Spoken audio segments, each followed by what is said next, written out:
On va faire une fraise. J'ai une toile 12 par 12. C'est une toile galerie. Vous n'êtes pas obligé de prendre une toile galerie, mais c'est ça que j'ai aujourd'hui. On va donner la première couche de fond. La couche de fond aujourd'hui, j'ai utilisé le bleu brillant, un bleu éclatant, et le blanc de Titanium de Liquid Basic. J'ai fait un mélange de les couleurs. C'est pas un mélange parfait. Puis je suis correcte avec ça. On va toujours prendre notre pinceau, le mouiller dans l'eau, enlever l'excès. Quand on mouille notre pinceau comme ça, la peinture acrylique va glisser beaucoup mieux sur votre pinceau. Fait qu'on va enlever l'excès comme ça. Là, on va remplir notre pinceau. Là, comme ça, c'est pas l'idéal. On va aller remplir notre pinceau de cette façon.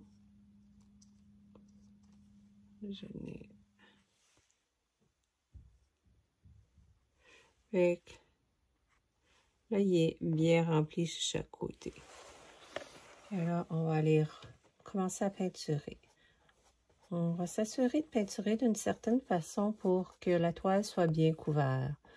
Donc, en ce moment, qu'est-ce que je fais? C'est des coups en X.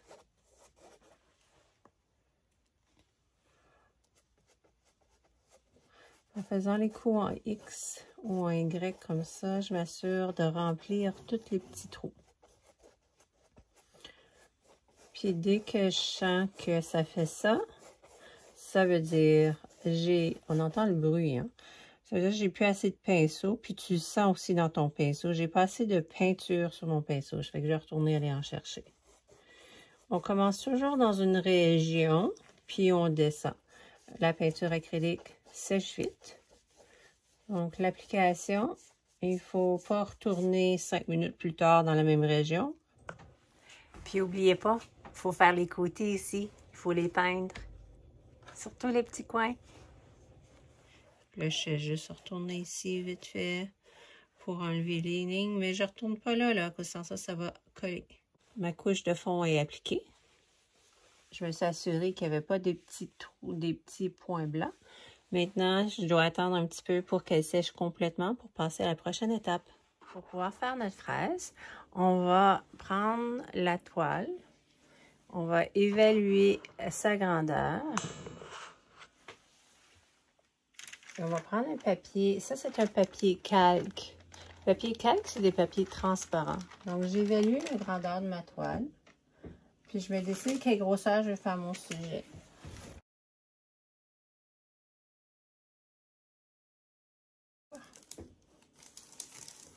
Puis là, je vais le tracer.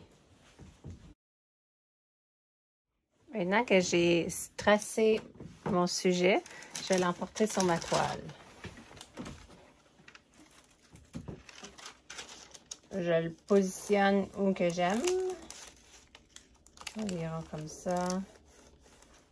Je mets toujours du collant pour pas dans le transfert ça bouge. Je vais mettre un autre collant sur l'autre côté. Ça ici, c'est un papier carbone noir. Papier carbone noir, il y a un côté brillant, puis il y a un côté mat. On glisse le côté brillant contre la toile. C'est là que le transfert va se faire.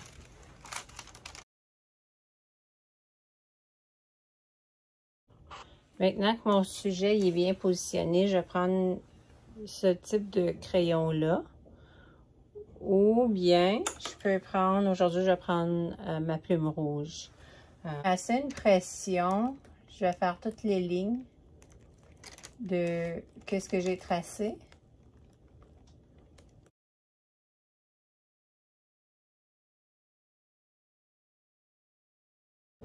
Je fais ça comme ça. Vous pouvez voir, tu peux voir que le transfert s'est fait. OK, je vais continuer à finir de tracer mon sujet. Avant de commencer à peinturer, on s'assure toujours d'avoir un pot d'eau sale pour nettoyer nos pinceaux et un pot d'eau propre pour diluer la peinture à acrylique. De première couche, On ne s'inquiète pas trop dans les gros détails, c'est vraiment d'utiliser un plus gros pinceau pour faire une belle application pour ensuite aller rentrer dans les détails. Donc, le rouge de Candium foncé. Puis j'ai aussi, dans cette session ici, j'ai aussi travaillé avec le vert au cœur permanent, ton sujet. Moi, je recommande toujours d'aller faire ta ligne sur le côté pour faire une belle ligne droite. Et ensuite, tu peux aller remplir la totalité. Mais tu sais que ta ligne est bien faite ici, là. Je veux pas... Qu'est-ce qui est le fun avec la couleur bleue en arrière, on le voit bien, là, si on n'a pas bien couvert, là.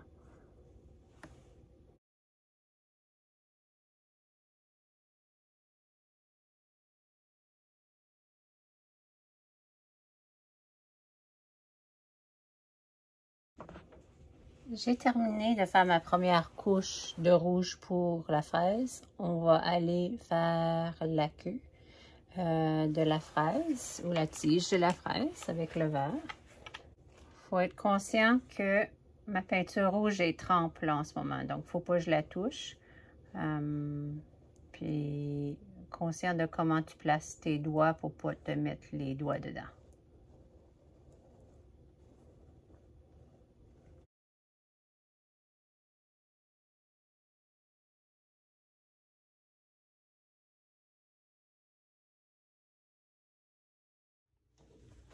Pour la prochaine étape, on va aller faire la clarté qui frappe dessus la fraise. On va aller chercher la même couleur de base qu'on a, puis on va la diluer pour qu'elle soit beaucoup plus claire, pour qu'on voit la transparence du rouge passer. Puis là, j'allais regarder mon image, puis je vais voir où que la clarté frappe.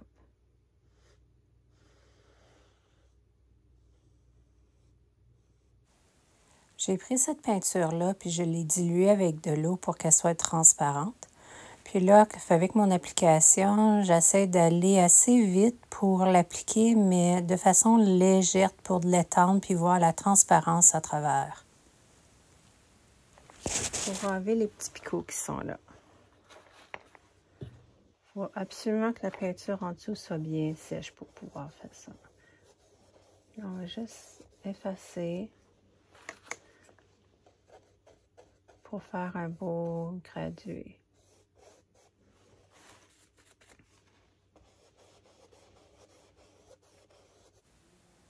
Là, le pinceau que j'ai pris, il est vraiment propre. J'ai mis de l'eau avec. Puis de cette façon-là, je retouche tout doucement ma peinture pour pouvoir la rendre encore plus transparente, puis lui causer comme un effet de transition très souple.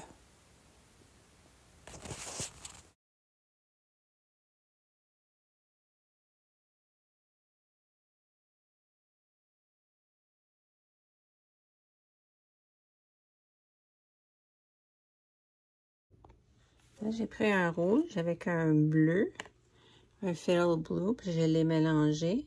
Puis ça crée vraiment un rouge foncé, mais je l'ai mis juste pour dire, là. Je vais aller faire l'ombrage qui est ici en bas.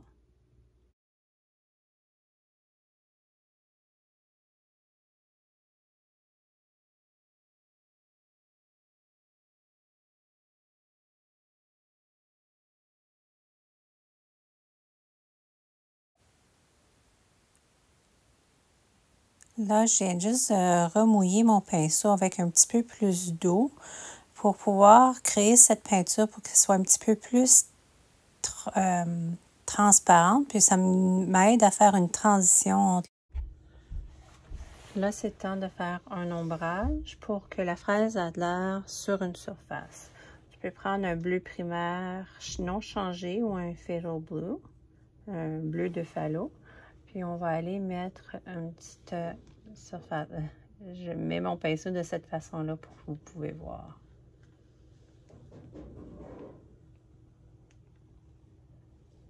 Ma clarté est là, donc il faut que mon ombrage représente ma clarté.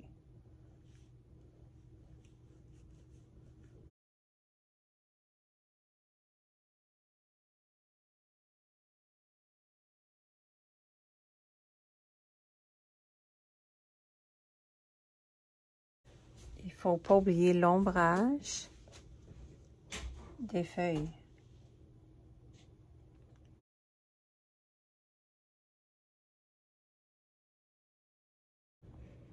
Là, ça s'en vient bien. La fraise, elle a beaucoup de grainage. Donc, on va aller mettre toutes les petites graines sur le dessus. Mais c'est les ombrages qu'on va faire. Il va falloir considérer la différence entre la couleur ici et ici pour l'ombrage, les graines. Ici, ça va être le rouge brillant. Et, excuse-moi, ici, ça va être le rouge brillant. Et ici, ça va être le rouge ici que j'ai mélangé avec un petit peu de bleu là, qui va être plus foncé. OK, on y va.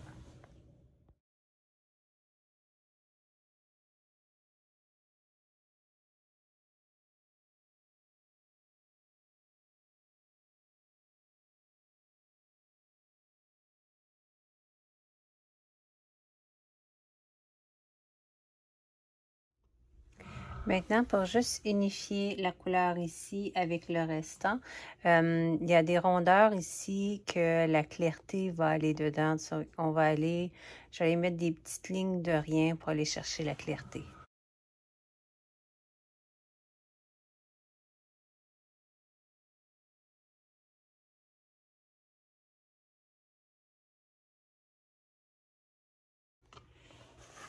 Là, on va aller faire les petites graines à l'intérieur. Je les veux pas avoir trop vibrantes. J'ai essayé cette couleur-là, puis je vais voir.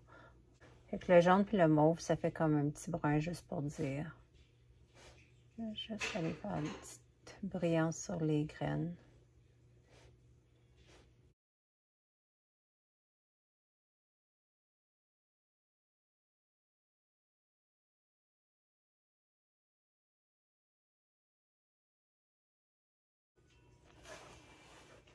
Là, j'ai été chercher du rouge un peu avec, parce que les graines paraissent presque pas. Je vais juste aller mettre des petites lignes de rouge un peu dedans.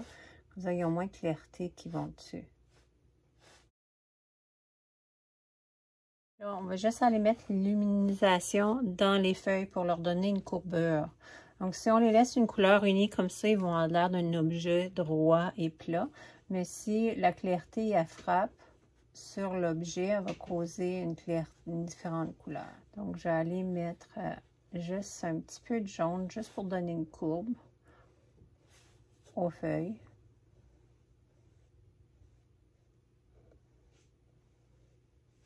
Puis, la courbe en bas ici, qui est plus loin, on va aller, à la place de mettre une clarté, on va mettre un ombrage.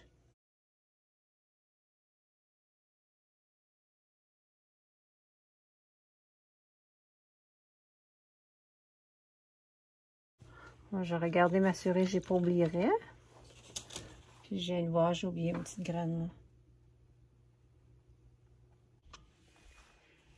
Okay, j'ai quasiment fini. J'ai décidé d'aller rayonner un peu sur ma fraise pour qu'on comprenne pourquoi ici j'ai du bleu puis j'ai de la clarté.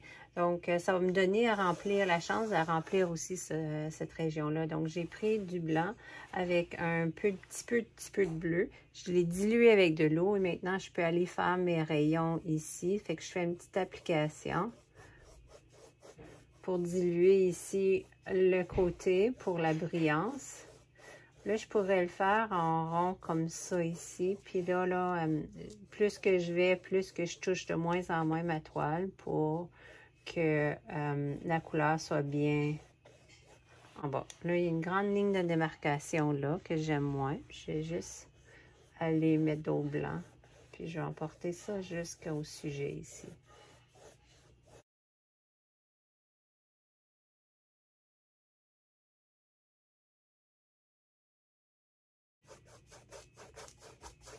Là, ça va expliquer pourquoi que j'ai vraiment une grosse ombrage en dessous puis une grande clarté. Et voilà, l'œuvre est terminée.